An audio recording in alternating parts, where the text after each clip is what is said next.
महाकुंभ 2025 एक अद्वितीय अवसर। नमस्कार, आप सभी का स्वागत है इस खास पॉडकास्ट में जहां हम बात करेंगे महाकुंभ 2025 की।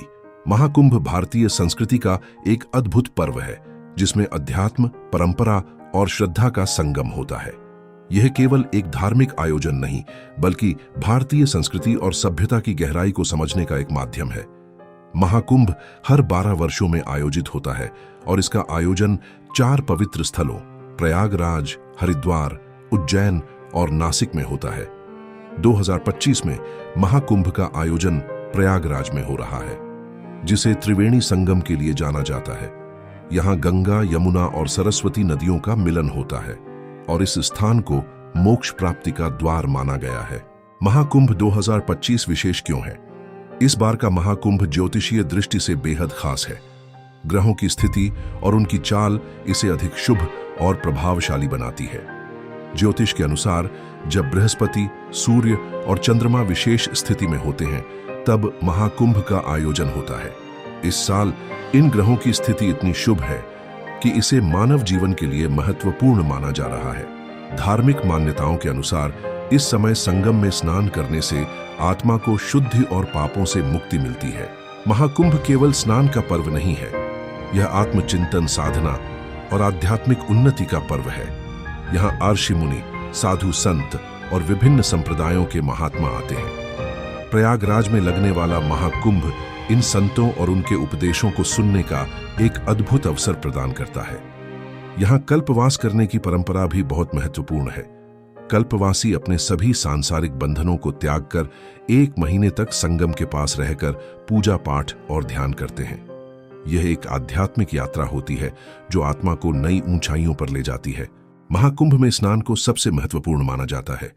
यह माना जाता है कि इन खास तिथियों पर संगम में स्नान करने से सभी पाप धुल जाते हैं और मोक्ष की प्राप्ति होती है।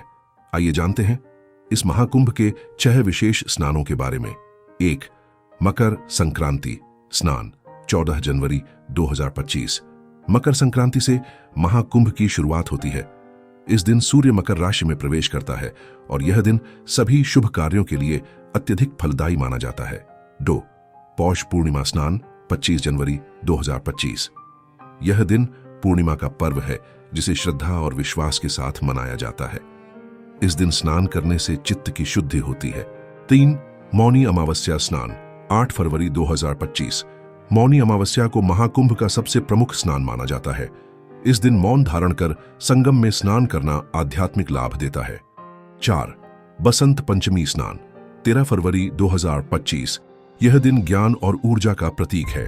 देवी सरस्वती की आराधना के साथ संगम में स्नान विशेष महत्व रखता है। 5. माघी पूर्णिमा स्नान 23 फरवरी 2025। इस दिन चंद्रमा अपनी पूर्णता पर होता है। स्नान के साथ दान पुण्य का महत्व इस दिन को और भी खास बनाता है। 6. महाशिवरात्रि स्नान 11 मार्च 2025। महाशिवरात्रि के दिन भगवान शिव की उपासना के साथ स्नान करना आत्मा को शुद्धि और शक्ति प्रदान करता है। महाकुंभ केवल धार्मिक आयोजन नहीं है, यह एक सांस्कृतिक उत्सव भी है। प्रयागराज इस दौरान पूरी तरह से एक आध्यात्मिक नगरी का रूप ले लेता है।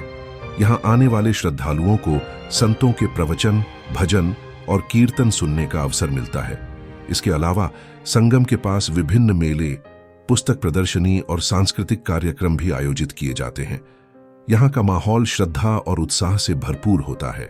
महाकुंभ के आयोजन के लिए सरकार और स्थानीय प्रशासन हर स्तर पर तैयारी करता है।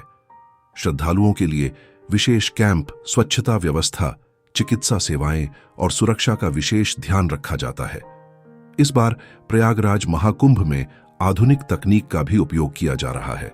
ड्रोन से निगरानी, डिजिटल टिकटिंग और ऑनलाइन जानकारी उपलब्ध कराई जा रही है। महाकुंभ केवल धार्मिक आस्था का पर्व नहीं है, यह हमें एकता और मानवता का संदेश भी देता है। यहाँ जाति, धर्म और भाषा के भेदभाव को भूलकर लोग एक साथ आते हैं। यह पर्व हमें सिखाता है कि जीवन में आध्यात्मिक उन्नति के साथ साथ समाज की सेवा और प्रकृति के प्रति सम्मान का भाव रखना कितना महत्वपूर्ण है। समापन संदेश दोस्तों, महाकुंभ 2025 एक ऐसा अवसर है जो हमें अपने जीवन को नई दिशा देने का मौका देता है।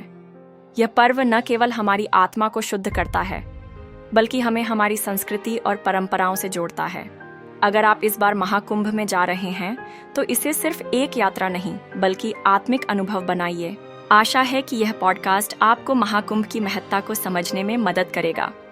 आपका समय देने के लिए धन्यवाद।